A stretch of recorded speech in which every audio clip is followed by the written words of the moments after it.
Coaches can learn a lot from the way that writers structure their storytelling.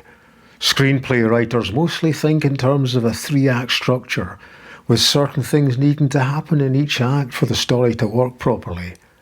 In Act 1, the audience needs to get to know the film's protagonist, the hero, and they have to see them setting off on some kind of mission.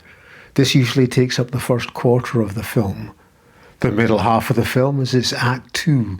It follows the hero as they explore unfamiliar territory, having adventures of one kind or another as they confront the obstacles that stand between them and success. As the film enters its last quarter, there's another change, for it starts to become clear what exactly success and failure would look like for the hero. There's a final decisive confrontation with the obstacles to success, and a new reality at the end of the hero's adventures is revealed. The parallel with coaching arises because both coaching and story explore change.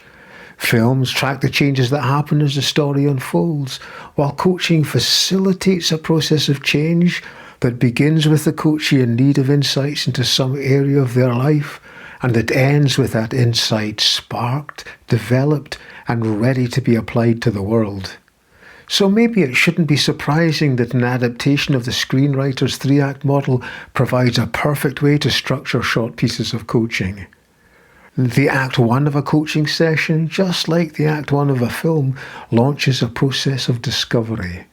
The coach prompts the coachee to start talking about areas of their life where they have frustrations or unfulfilled hopes, for that's where fresh insight is most likely to be useful. A topic will always come up that's worth exploring, for there are always things at the back of our minds that we instinctively know would benefit from being given quality thought. When a suitable topic for exploration emerges, we enter the session's Act 2. The Act 2 is the exploration itself. What exactly is the current situation? How does the coachee feel about things? What might be possible? What would be a good goal to aim for? What actions could the coachee usefully take? The coaching forces the coachee to think in ways that they wouldn't have if the coach wasn't there, spurring them on with their questions and their listening. Possibilities always exist that haven't yet been imagined, but that would be worth pursuing. There are always many insights to be had. And all the time the coach has the upcoming 3rd act at the back of their mind, just as storytellers do. How can the coachee arrive at a place where they can make action commitments? For that's what coaching's Act 3 is all about.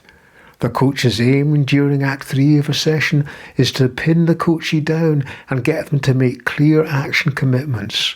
What will they actually do as a result of the coaching? What steps will they take, and when? You can strengthen the action commitment by promising to follow up and find out how the coachee gets on. Act 1 of the session gets the coachee ready for Act 2, Act 2 gets them ready for Act 3, and Act 3 gets them ready to use the insights they've had during the session to guide them after the session is over.